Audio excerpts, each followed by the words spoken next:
Hello everyone, welcome back to Unnat classes. आज की इस वीडियो में हम जो प्रश्न करने वाले हैं वो रीट एसएसटी के लिए बहुत ही महत्वपूर्ण होने वाले हैं।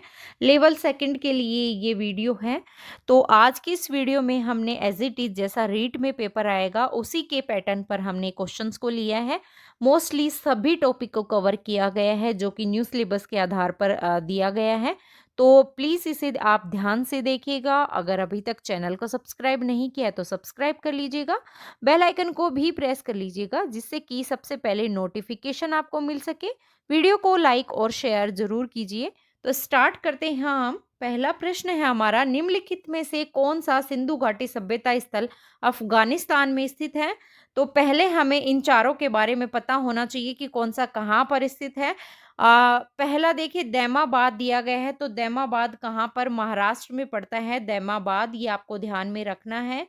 वहीं अगर कोट दजी दिया गया है कहाँ, वो पाकिस्तान में पड़ती है कोट दजी। और पाकिस्तान में और कौन से, चन्हुदड़ो पड़ता है, मोहनजोदाड़ो भी पाकिस्तान में ही स्थित है। मुंडी गाक अगर देखें तो बिल्कुल ये अफगानिस्तान की साइट है मुंडी गाक। और इसके साथ में ही एक और कौन सी साइट है, शोर्त गई है, जो साइट है वो भी कहाँ, अफगानिस्तान में ही पड़ती है। तो ये भी आपको ध्यान में रखना है। वहीं मिताथल अगर देखें तो ये हरियाणा की साइट है, मिताथल ये हरियाणा में है। तो इन चारों को आपको ध्यान में रखना है। मैंने चारों को एक्सप्लेन कर दिया है। आप ये कमेंट बॉक्स में बताइएगा कि अगर आपको ऐसे एक्सप्लेनेशन मैं अगर वीडियो में साथ में दूं वो सही रहेगी या फिर मैं एक्सप्लेन ऐसे करके बताऊं। क्योंकि मैंने मोस्टली आपको वीडियोस में क्वेश्चन के बाद एक्सप्लेनेशन दी है, उसको अच्छे से एक्सप्लेन किया है। तो प्लीज़ आप कमेंट बॉक्स में बताइएगा कि आपको कैसे वीडियो चाहिए। अगर आपको एक्सप्लेनेशन चाहिए तो नेक्स्ट वीडियो में उसी को ऐड करके दिया जाएगा। अब आगे क्वेश्चन है, कौन से उपनिषद में चारों आश्रमों का उल्लेख सर्वप्रथम किया गया था। तो देखिए चारों आश्रमों का उल्लेख जो हमें मिलता है सबसे पहले वो जाबालो उपनिषद से हमें प्राप्त होता है चारों आश्रमों का उल्लेख। ईशोप उपनिषद में हमें निष्काम कर्म सिद्धांत का उल्लेख मिलता है। वहीं मुंडको उपनिषद से जो हमारा आदर्श वाक्य है सत्यमेव जयते, उसका वर्णन हमें मिलता है। तो ये आपको ध्यान में रखना है। नेक्स्ट क्वेश्चन है हमारा, कौन सी बौद्ध संगति के पश्चात महायान, ये देखिए महायान है, महायान संप्रदाय का उद्भव हुआ था। तो देखिए चतुर्थ जो बौद्ध संगति हुई थी ना, उसके बाद में महायान संप्रदाय का उद्भव हुआ था। चतुर्थ बौद्ध संगति किसके समय में, तो कुषाण शासक जो कनिष्क थे उनके समय में चतुर्थ बौद्ध संगति का आयोजन हुआ था। कहाँ पर हुआ था, तो ये देखिए हुआ था जो कश्मीर के कुंडल वन में, कश्मीर के कुंडल वन में चतुर्थ बौद्ध संगति का आयोजन हुआ था। किसके समय में, कनिष्क के समय में। और इसके अध्यक्ष अगर देखें तो अध्यक्ष थे वसुमित्र और उपाध्यक्ष कौन थे, अश्वघोष। तो ये भी आपको ध्यान में रखना है। आंसर इसका होगा चतुर्थ बौद्ध संगति। इसके समय में जो बौद्ध धर्म था वो हीनयान और महायान दो संप्रदायों में विभाजित हो गया था इस बौद्ध संगति के बाद। अगला प्रश्न है, निम्नलिखित में कौन सा युग्म असुमेलित है। रचनाकार दिए हैं और एक तरफ रचनाएं दी गई हैं। पहला है वाग्भट अष्टांग हृदय, तो ये बिल्कुल सही है। वाग्भट अष्टांग हृदय बिल्कुल सही। लघु जातक वराह मिहिर, तो ये भी एकदम सही है। वराह मिहिर की एक और बहुत ही प्रसिद्ध रचना है, कौन सी है, पंच सिद्धांतिका भी किसकी है, वराह मिहिर की बहुत ही प्रसिद्ध रचना है। वहीं दरिद्र चारु दत्त किसकी है, भास की है, बिल्कुल ये भी एकदम सही है भास की। भास की एक और है दूत घटोत्कच, ये भी भास की रचना है। मुद्रा राक्षस ब्रह्मगुप्त दिया है, तो ये गलत हो जाएगा। देखिए मुद्रा राक्षस ब्रह्मगुप्त नहीं, मुद्रा राक्षस किसकी रचना है, तो विशाख दत्त की रचना है। मुद्रा राक्षस विशाख दत्त की रचना है। उसके साथ में ही मुद्रा राक्षस और एक और बहुत ही प्रसिद्ध रचना है विशाख दत्त की, कौन सी, देवी चंद्रगुप्तम, ये भी आपको ध्यान में रखना है। अगला प्रश्न है, कबीर के संदर्भ में निम्नलिखित में से कौन सा कथन असत्य है। तो देखिए पहला, ये निर्गुण भक्ति धारा के पहले संत थे, बिल्कुल सही है। जो कबीर थे वो निर्गुण भक्ति धारा से जुड़े हुए थे, पहले संत थे। ये संत होकर भी अंत तक ग्रस्त बने रहे थे, तो ये भी एकदम सही है। ये साकार परमेश्वर में विश्वास रखते थे, ये बिल्कुल गलत हो जाएगा। निर्गुण भक्ति धारा से थे तो साकार परमेश्वर में ना विश्वास रखते हुए निराकार परमेश्वर में विश्वास रखते थे। ये साम्यवादी विचारधारा के थे, तो ये भी एकदम सही हो जाएगा। इसका राइट आंसर क्वेश्चन का देखें तो ऑप्शन नंबर सी होगा। अगला प्रश्न है, कंबोज के अंगोर वाट मंदिर का निर्माण किसने करवाया था? तो कंबोज के जो अंगोर वाट मंदिर है ये विष्णु भगवान को समर्पित है, विष्णु भगवान के मंदिर हैं। इनका निर्माण करवाया गया था सूर्य वर्मा द्वितीय के द्वारा। अंगोर वाट के विष्णु मंदिर का निर्माण करवाया गया था। ये और इनकी जो बने हैं ये किस शैली में? तो भारतीय शैली में बने हैं, इनके ऊपर शिखर है। अगला प्रश्न है, निम्नलिखित में से कौन से समूह की खगोलीय वेधशालाओं का निर्माण महाराजा सवाई जयसिंह के द्वारा करवाया गया था? तो देखिए सवाई जयसिंह ने क्या किया था, 1725 में क्या नक्षत्रों की गति की गणना करने के लिए इन्होंने शुद्ध सारणी जीज मोहम्मद शाही का निर्माण करवाया था।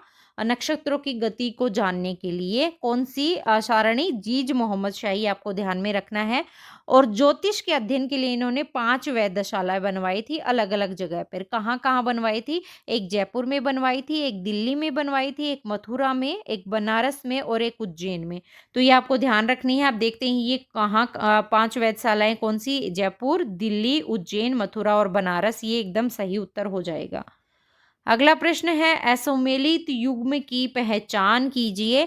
तो असुमेलित युग्म की पहचान 1564 में जजिया कर की समाप्ति, बिल्कुल सही है।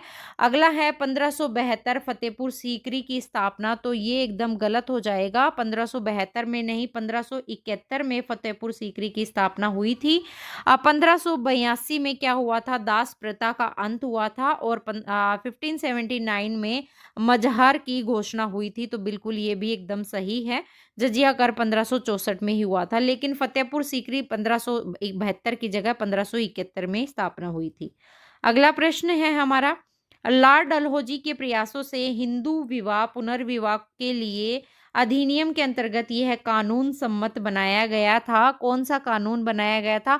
तो लॉर्ड डलहौजी ने हिंदू विवाह पुनर्विवाह के लिए 1856 जो अधिनियम है वो पारित किया था। 1856 का अधिनियम 1856।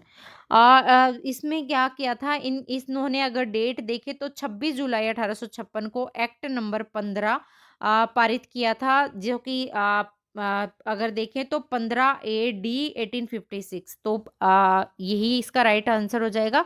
इसमें क्या था? हिंदू विवाह को कानून सम्मत बनाया गया था 1856 के एक्ट के तहत। 15 अधिनियम नंबर 15 AD 1856। तो ये राइट आंसर। प्रश्न है हमारा, कामागाटा मारू जो प्रकरण है वो कब हुआ था? तो देखिए कामागाटा मारू प्रकरण 1914 में हुआ था, 1914 में। ये प्रकरण क्या था कि इसमें 376 जो पंजाबी भारतीय थे वो उनको भारत भेजा जा रहा था। पंजाब भेजने के लिए वो एक जहाज से हांगकांग, संघाई, याखोम होते हुए कहाँ? कनाडा के वैंकूवर पहुंचे और फिर वहां से उनको रवाना करके कलकत्ता के बजबज बंदरगाह पर उनको उतरना था। लेकिन सरकार इन यात्रियों को पंजाब भेजना चाहती थी, परंतु पुलिस की मुठभेड़ में यहाँ इसके 20 यात्री जो थे वो मारे गए थे। तो यही कामागाटा मारू प्रकरण था। अगला प्रश्न है, भारतीय संविधान सभा का गठन किस योजना के अंतर्गत किया गया था? तो भारतीय संविधान सभा का गठन जो हुआ था वो कैबिनेट मिशन योजना के अंतर्गत हुआ था। कैबिनेट मिशन योजना जो है 1946 में भारत आई थी, कैबिनेट मिशन योजना। इसमें क्या हुआ था कि जो संविधान सभा का गठन इस कैबिनेट मिशन योजना के अंतर्गत हुआ। इसमें संविधान सभा की अगर प्रथम बैठक का हम देखें तो प्रथम बैठक कब हुई थी? 9 दिसंबर 1946 को हुई थी, जिसमें टोटल कितने सदस्य थे? तो 207 सदस्यों ने इसमें भाग लिया था। तो ये भी एग्जाम में पूछा जाता है कि जो पहली बैठक हुई थी वो कब हुई थी? 9 दिसंबर को हुई थी, 9 दिसंबर 1946 में। ये आपको ध्यान में रखना है। और टोटल अनुयायी अगर सदस्य इसके पूछे तो 207 सदस्यों ने इसमें भाग लिया था। अगला प्रश्न है, भारतीय संविधान की उद्देशिका प्रस्तावना में कौन सी न्याय का उल्लेख नहीं है? तो भारतीय संविधान की उद्देशिका है उसमें कौन सी न्याय की? सामाजिक न्याय की है, आर्थिक न्याय की है, राजनीतिक, परंतु धार्मिक न्याय की कोई स्वतंत्रता नहीं है। इसमें देखिए राजनीतिक न्याय का भी उल्लेख है, सामाजिक का भी है, आर्थिक का भी है, धार्मिक का कोई उल्लेख नहीं है। उद्देश्य, विचार, अभिव्यक्ति, विश्वास, धर्म और उपासना की स्वतंत्रता का उल्लेख इसमें जरूर दिया गया है, परंतु धार्मिक जो न्याय है उसका कोई उल्लेख संविधान की उद्देशिका में नहीं है। अगला प्रश्न है, भारतीय संविधान का कौन सा मूल अधिकार मानव के दुर्व्यापार को निषिद्ध करता है? तो देखिए, भारतीय संविधान का जो मूल अधिकार है वो कौन सा? शोषण के विरुद्ध जो अधिकार है वो दुर्व्यापार को निषिद्ध करता है। शोषण के विरुद्ध अधिकार इसका निषिद्ध करता है। शोषण के विरुद्ध अधिकार का वर्णन अगर हम देखें तो अनुच्छेद 23-24 में इसका वर्णन मिलता है। ये आपको अनुच्छेद ध्यान में रखने हैं। अनुच्छेद 23 में मानव के दुर्व्यापार और बलात् श्रम का प्रतिषेध है, और 24 में किसका है? कारखानों में जो बच्चे काम करते हैं उनके नियोजन के प्रतिषेध का अब जो उल्लेख मिलता है अनुच्छेद 24 में। तो अनुच्छेद 23 और 24 में शोषण के विरुद्ध अधिकार का उल्लेख है। अगला प्रश्न है, मोरारजी देसाई सरकार ने बीपी मंडल की अध्यक्षता में दूसरे पिछड़े वर्ग आयोग की नियुक्ति कब की थी? तो देखिए, जो मोरारजी देसाई हैं उन्होंने बीपी मंडल की अध्यक्षता में जो इसकी की थी नियुक्ति पिछड़े वर्ग की, वो 1978 में की थी। 1978 में बीपी मंडल की अध्यक्षता में जैसे दूसरे पिछड़े वर्ग आयोग की नियुक्ति हुई थी। इस आयोग ने क्या किया था? 1982 में अपनी रिपोर्ट प्रस्तुत की थी। और काका कालकेरकर जो आयोग था इसका गठन कब हुआ था? 1953 में किया गया था। तो ये भी आपको ध्यान में रखना है। 1953 में काका कालकेरकर आयोग का गठन हुआ था। मोरारजी देसाई ने पिछड़े वर्गों की समीक्षा के लिए ये 1978 में बीपी मंडल की अध्यक्षता में पिछड़े वर्ग आयोग की नियुक्ति की थी। तो ये आपको ध्यान में रखना है, 1978। अगला प्रश्न है, सर्वप्रथम मतदाताओं को कौन सी लोकसभा के चुनावों में नोटा का विकल्प प्रदान किया गया था? तो देखिए, नोटा का जो विकल्प प्रदान किया गया था वो 16वीं जो लोकसभा थी, 16वीं लोकसभा में इसका प्रावधान हमें मिलता है। 16वीं लोकसभा कब? 2014 में 16वीं लोकसभा नोटा का विकल्प प्रदान होता है। इसमें क्या होता है? यदि कोई उम्मीदवार नोट मतों से कम मत प्राप्त होता है, वहां दोबारा मतदान नहीं कराया जाएगा, बल्कि नोटा के अलावा सर्वाधिक मत प्राप्त करने वाले उम्मीदवार को निर्वाचित घोषित कर दिया जाएगा। तो यही नोटा का विकल्प था जो कि 16वीं लोकसभा के चुनाव में प्राप्त किया। 2014 में 16वीं लोकसभा बनी। अगला प्रश्न है, बैंकिंग, संचार, रेलवे कौन सी सूची के विषय हैं? तो देखिए, बैंकिंग, संचार, रेलवे और मुद्रा ये कौन सी संघ सूची के विषय हैं? बैंकिंग, संचार और मुद्रा, रेलवे भी। संघ सूची में टोटल अगर देखें तो 97 विषय संघ सूची में दिए गए हैं। संघ सूची क्या है? विषयों पर कानून बनाने की शक्ति जो है वो केंद्र सरकार को प्रदान की गई है संघ सूची के विषयों पर। तो ये भी आपको ध्यान में रखना है। अगला प्रश्न है, संसद के संयुक्त अधिवेशन की अध्यक्षता कौन करता है? तो संसद के संयुक्त अधिवेशन की अध्यक्षता लोकसभा अध्यक्ष के द्वारा की जाती है। लोकसभा अध्यक्ष इसका राइट आंसर होगा। लोकसभा अध्यक्ष कौन से अनुच्छेद के अंतर्गत? अनुच्छेद 108 के अंतर्गत, जो 108 के अंतर्गत दोनों सदनों की संयुक्त अधिवेशन की अध्यक्षता करेगा, और अध्यक्ष लोकसभा सचिवालय का प्रमुख होता है। तो ये आपको ध्यान में रखना है, लोकसभा अध्यक्ष जो है संयुक्त अधिवेशन की अध्यक्षता करेगा। अगला प्रश्न है, संविधान के किस अनुच्छेद के तहत राज्यपाल को सहायता और सलाह देने के लिए मंत्रिपरिषद का उल्लेख किया गया है? तो देखिए, मंत्रिपरिषद का उल्लेख जिसमें किया गया है अगर हम देखें तो कौन से दिया गया है? 163 अनुच्छेद जो है उसमें मंत्रिपरिषद मतलब राज्यपाल को सलाह और परामर्श देगी। तो ये 163 में दिया गया है, राज्यपाल की सहायता के लिए, सलाह देने के लिए मंत्रिपरिषद का उल्लेख है। वहीं 164 में अगर देखें तो मुख्यमंत्री की नियुक्ति राज्यपाल करेगा, और अन्य मंत्रियों की नियुक्ति है वो राज्यपाल मुख्यमंत्री की सलाह पर करेगा। तो ये भी आपको ध्यान में रखना है। वहीं 166 में किसका है? राज्य की सरकारी कार्य का संचालन इसमें होता है। 167 में राज्यपाल को जानकारी देने के संबंध में मुख्यमंत्री के कर्तव्य दिए गए हैं। तो ये चारों ही अनुच्छेद आपको ध्यान में रखने हैं। अगला प्रश्न है हमारा, बलवंत राय मेहता समिति का संबंध निम्नलिखित में से किससे है? तो बलवंत राय मेहता समिति का उल्लेख सामुदायिक विकास कार्यक्रम से है। बलवंत राय मेहता समिति सामुदायिक विकास कार्यक्रम से जुड़े हुए हैं। समिति का गठन अगर देखें 1957 में हुआ था। बलवंत राय मेहता के इसके वो थे, समिति के अध्यक्ष थे। इस समिति में पंचायती राज व्यवस्था को लोकतांत्रिक विकेंद्रीकरण का नाम दिया गया था। ये सभी पॉइंट आपको ध्यान में रखने हैं। अगला प्रश्न है, अधिनियम दिए गए हैं और एक तरफ सूची दी गई है। बाल विवाह प्रतिषेध अधिनियम, किशोर न्याय बच्चों की देखभाल और संरक्षण अधिनियम, बाल मजदूर रोकथाम एवं नियामक अधिनियम और हिंदू दत्त कला और भरण पोषण अधिनियम। तो देखिए ये कौन से अधिनियम किस में होंगे? तो इसमें अगर देखें हम बाल विवाह प्रतिषेध अधिनियम, तो बाल विवाह प्रतिषेध अधिनियम 2006। किशोर न्याय बच्चों की देखभाल और संरक्षण अधिनियम अगर देखें तो ये 2015 में हो जाएगा, ऑप्शन नंबर बी। बाल मजदूरी रोकथाम एवं नियामक अधिनियम कब? 1986 में। और हिंदू दत्त कला व भरण पोषण अधिनियम कब? 1956 में। तो ये आपको ध्यान में रखना है। सारे पॉइंट आपस में कौन सा किस में मिलता है। तो हमको कौन सा बाल विवाह प्रतिषेध अधिनियम कब हुआ था? 2006 में। तो इसका हो जाएगा पहले का 4 नीचे, ऐसे ही आप मिलान कर लीजिएगा। देखिए बाल विवाह प्रतिषेध अधिनियम 2006 में हुआ था। किशोर न्याय बच्चों की देखभाल संरक्षण अधिनियम 2015 में, और बाल मजदूरी रोकथाम नियामक अधिनियम 1986, और हिंदू दत्त कला और भरण पोषण जो अधिनियम है वो 1956 में। तो ये सभी आपको ध्यान में रखने हैं। अगला प्रश्न है, ग्रीड किसका जाल है? तो देखिए ग्रीड जो है वो अक्षांश और देशांतर यामोत्तर जो रेखाएं हैं उनका जाल है। तो ये कौन से ऑप्शन में दिया गया है? अक्षांश और देशांतर यामोत्तरों का जाल ही क्या है? ग्रीड है। जैसे ये वाला पैटर्न, अक्षांश रेखाएं, देशांतर रेखाएं। तो ये जो ये जाल है ये क्या है? ग्रीड पैटर्न है। अगला प्रश्न है, दक्षिणी गोलार्ध में पछुआ पवनों की दिशा होती है। तो दक्षिणी गोलार्ध में पछुआ पवनों की दिशा उत्तर पश्चिम से दक्षिण पूर्व की होती है। उत्तर पश्चिम से दक्षिण पूर्व की ओर। ऑप्शन नंबर सी इसका राइट आंसर हो जाएगा। और देखिए इन पवनों का विकास अगर देखें तो 40 डिग्री से लेकर 65 डिग्री दक्षिणी अक्षांशों के बीच में होता है इन पवनों का विकास।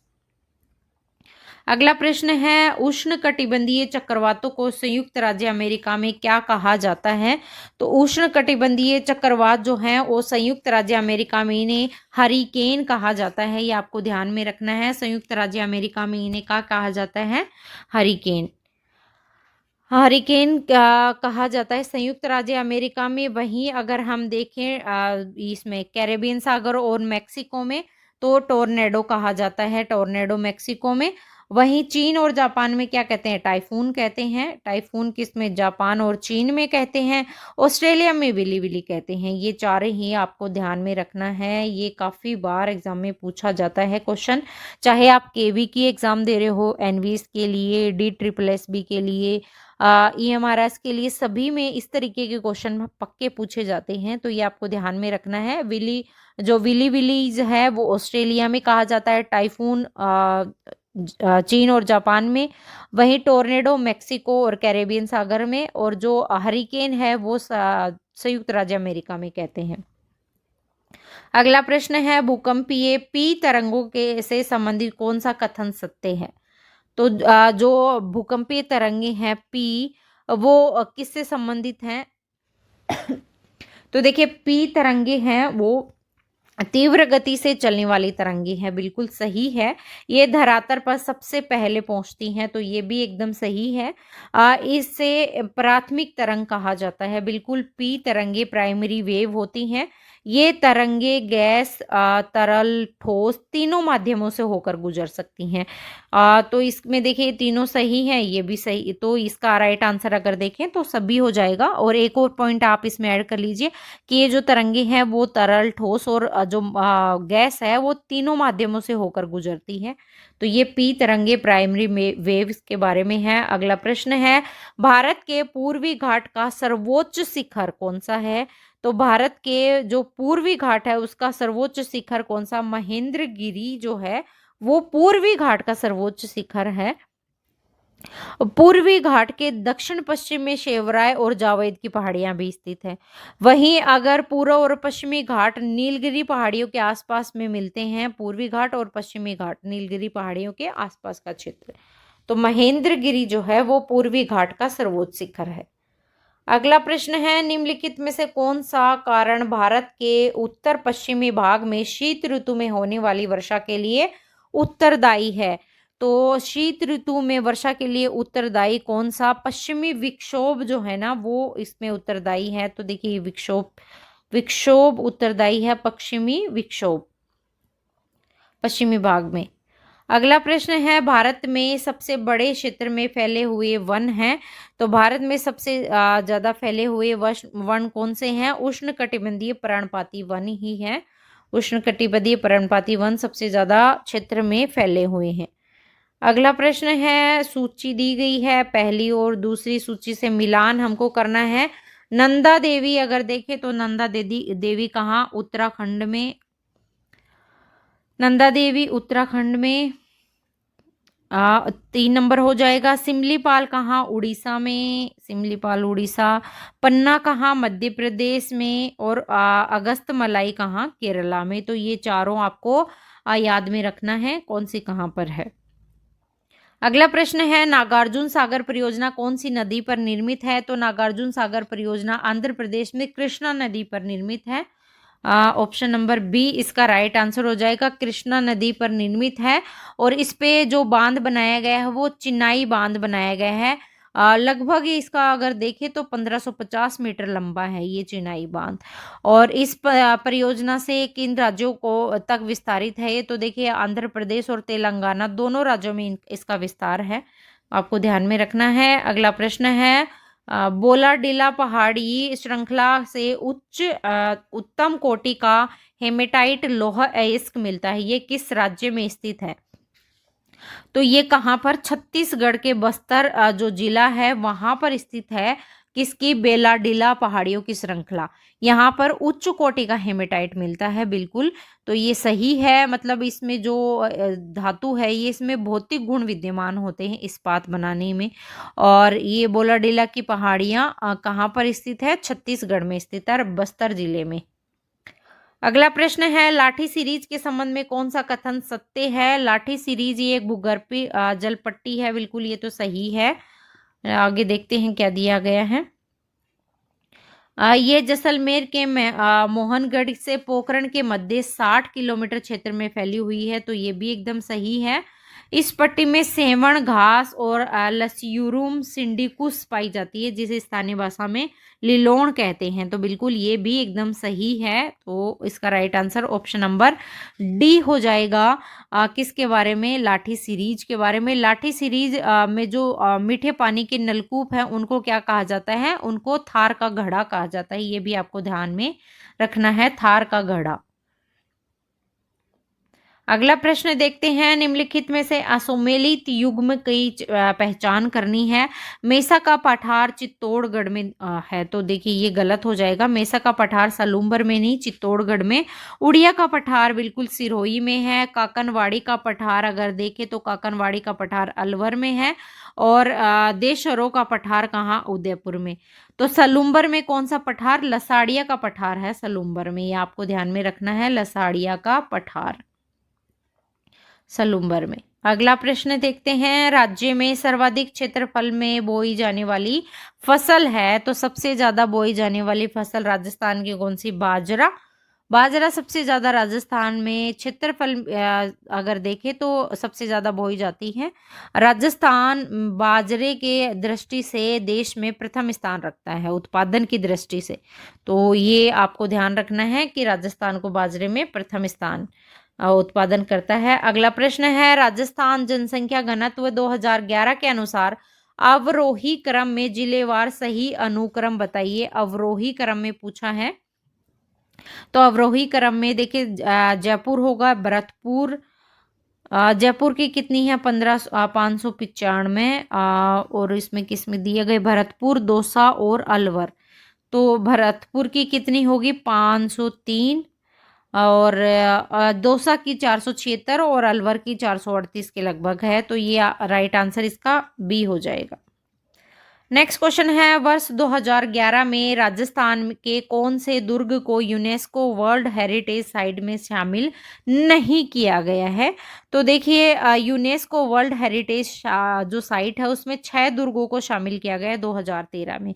उसमें कौन सा है, चित्तौड़गढ़ का दुर्ग है, रणथंभौर दुर्ग है, आमेर का दुर्ग है, जैसलमेर दुर्ग है, कुंभलगढ़ दुर्ग है, गागरोन दुर्ग है। कौन सा दुर्ग नहीं है, तो देखिए जूनागढ़ दुर्ग उसके अंतर्गत नहीं आता, जैसलमेर आता है, गागरोन आता है, आमेर आता है, रणथंभौर आता है, कुंभलगढ़ आता है, ये सभी आते हैं, परंतु जूनागढ़ दुर्ग नहीं आता। अगला प्रश्न है, राज्य के दक्षिणी भाग में पाए जाने वाले किस वृक्ष की पत्तियों का उपयोग बीड़ियां बनाने के लिए किया जाता है। तो बीड़ी वैसे सेहत के लिए हानिकारक होती है, परंतु क्वेश्चन आया तो आंसर हमें पता करना ही होगा ना। तो बीड़ी बनाने के लिए जिस पेड़ के पत्ते का प्रयोग किया जाता है वो तेंदू का पत्ता होता है, जिससे बीड़ी बनाई जाती है। मुख्य रूप से अगर देखें तो झालावाड़, कोटा, बारा, चित्तौड़गढ़, बांसवाड़ा, उदयपुर में ये मोस्टली पाया जाता है ये वाला पेड़। और इस पेड़ की छाल को जो होती है उसको कठोर करके उसको सुखाया जाता है, और इसके जो पत्ते हैं वो बीड़ी बनाने के काम में लिए जाते हैं। तो छाल भी काम में ली जाती है और पत्ते भी। अगला क्वेश्चन है, राज्य में पक्षियों के लिए एक अंतर्राष्ट्रीय प्रसिद्ध पार्क कौन सा है। तो पक्षियों के लिए प्रसिद्ध पार्क कौन सा, केवलादेव राष्ट्रीय उद्यान पक्षियों के लिए बहुत ही प्रसिद्ध अंतर्राष्ट्रीय प्रसिद्ध पार्क है। ये कहाँ पर स्थित है, तो केवलादेव राष्ट्रीय उद्यान भरतपुर में स्थित है। और इसमें सबसे ज़्यादा किसके लिए प्रसिद्ध है, तो साइबेरियन क्रेन के लिए, कोयल के लिए, बटेर के लिए, सबसे मोस्ट ये साइबेरियन क्रेन के लिए प्रसिद्ध है केवलादेव राष्ट्रीय उद्यान भरतपुर। अगला क्वेश्चन है, बैराठ के अतिरिक्त किस स्थान से बुना हुआ वस्त्र प्राप्त हुआ है। तो बैराठ में बुना हुआ वस्त्र मिला है, और एक जगह कहाँ, बालाथल में बुना हुआ वस्त्र मिला है। बालाथल से भी बुना हुए वस्त्र के प्रमाण मिले हैं। और बालाथल से 11 कमरों के एक बड़े भवन का भवन मिला है, जिसमें कि दुर्ग जैसे चिन्ह प्राप्त हुए हैं। वहीं निवासियों में जो मिश्रित अर्थव्यवस्था थी उसका प्रचलन भी इस बालाथल से हमें प्राप्त हुआ है। तो ये आपको ध्यान में रखना है बालाथल से रिलेटेड। अगला प्रश्न है, हुरडा सम्मेलन की अध्यक्षता किसने की थी। तो देखिए हुडा सम्मेलन की अध्यक्षता जो की गई थी वो महाराणा जगत सिंह द्वितीय के द्वारा की गई थी। ऑप्शन नंबर बी इसका राइट आंसर हो जाएगा। महाराणा जगत सिंह द्वितीय ने हुडा सम्मेलन की अध्यक्षता की थी। हुडा सम्मेलन कब हुआ था, तो हुआ था 1734 में। यह भी आपको ध्यान में रखना है। हुआ कहाँ, भीलवाड़ा में। हुडा कहाँ पड़ता है, भीलवाड़ा में। भीलवाड़ा में हुआ था, और इसमें अध्यक्ष किसको बनाया गया था, महाराणा जगत सिंह द्वितीय को बनाया गया था। अगला प्रश्न है, 1857 में आवा के किस ब्रिटिश पॉलिटिकल एजेंट की हत्या की गई थी। तो 1857 की जो क्रांति हुई थी उसमें जो ब्रिटिश पॉलिटिकल एजेंट थे वो कौन थे, मैकमेसन। मैकमेसन की हत्या कर दी गई थी 1857 की क्रांति में। जोधपुर के पॉलिटिकल एजेंट थे मैकमेसन। और ये जो 1857 में जो पॉलिटिकल एजेंट थे मैकमेसन, ये चेलावास का युद्ध होता है 18 सितंबर 1857 को। उस समय इनकी हत्या कर दी जाती है।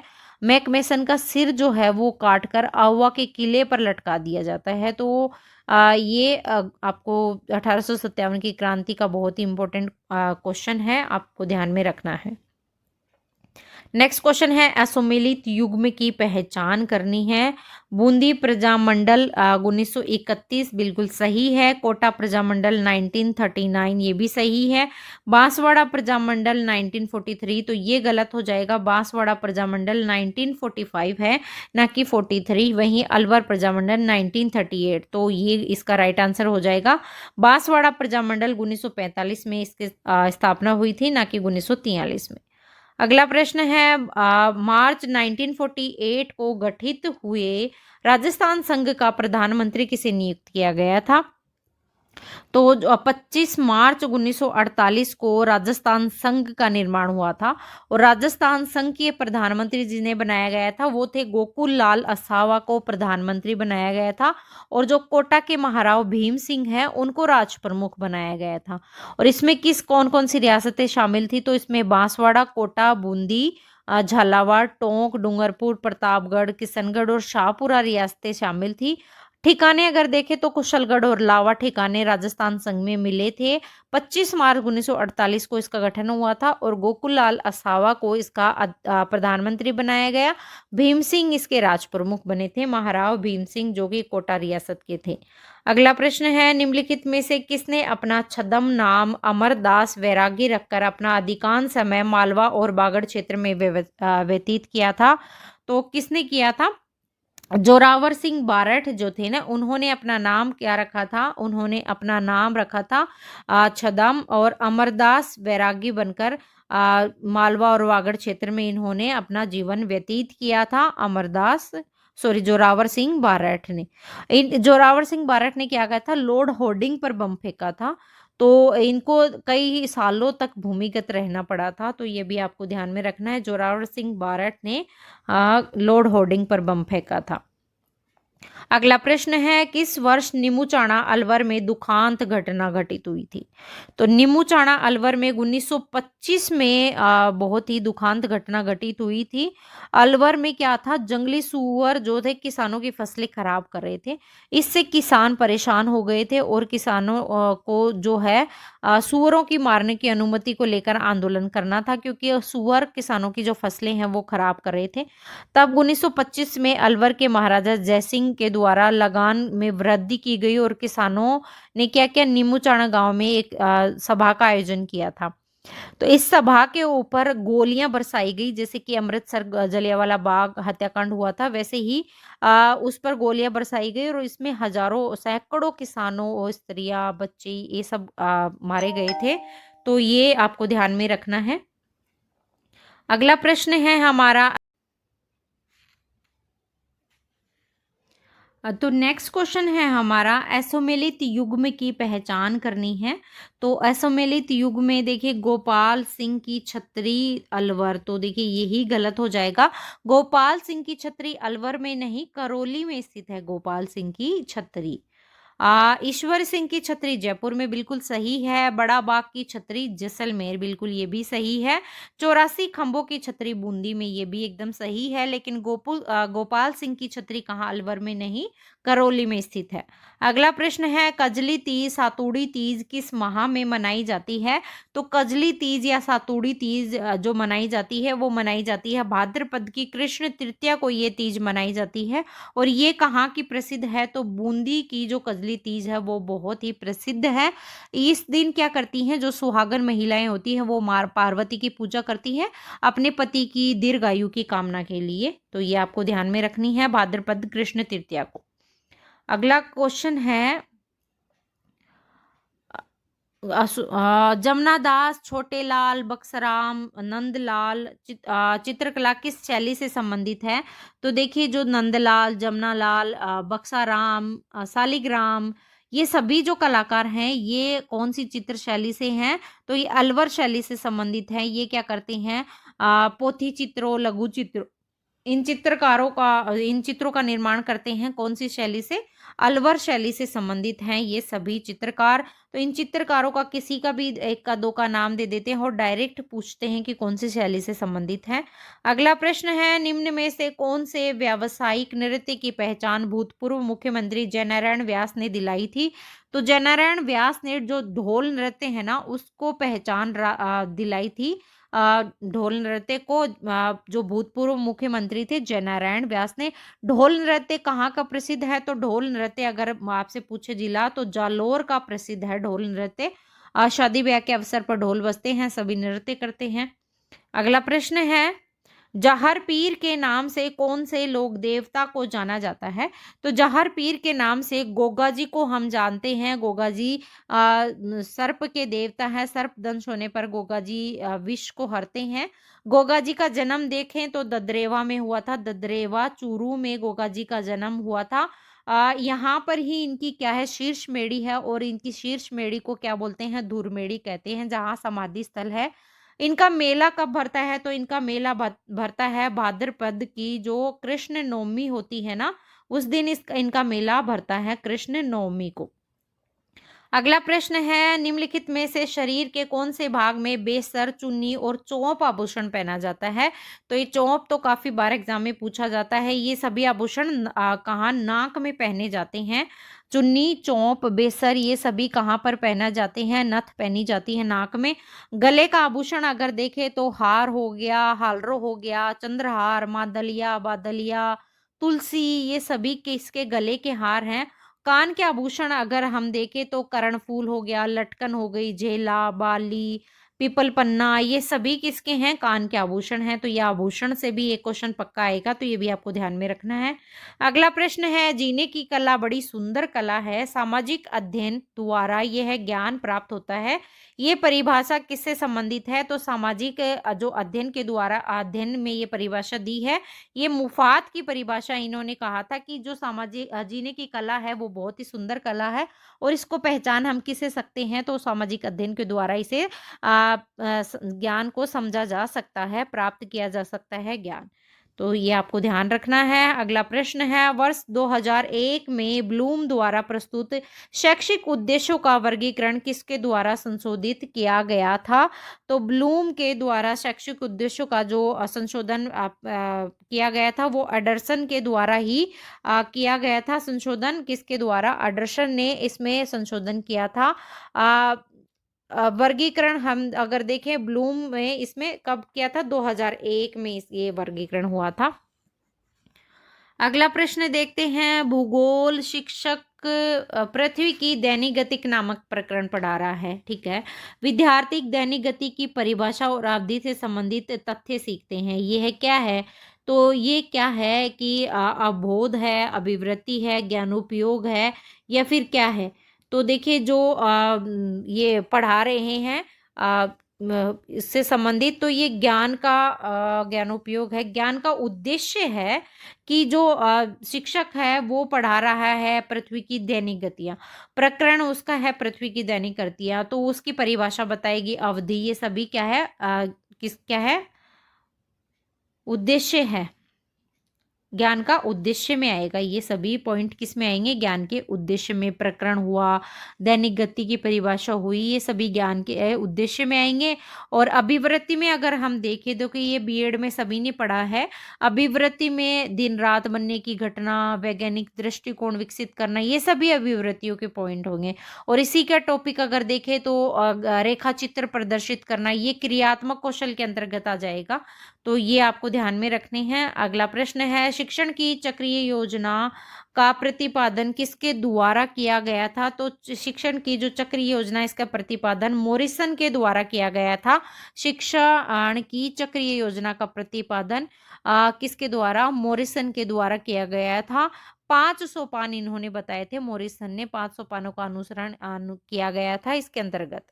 अगला प्रश्न है, सामाजिक विज्ञान अध्ययन की मुख्य जो प्रमुख समस्या है वो क्या है, तो प्रभावी शिक्षण कौशल की समस्या, बिल्कुल पाठ्य सामग्री क्रियाओं की समस्या भी है, अध्यापक छात्र अनुपात की भी समस्या है। तो ये सभी समस्याएं किसकी हैं, सामाजिक अध्ययन की प्रमुख समस्याएं हैं।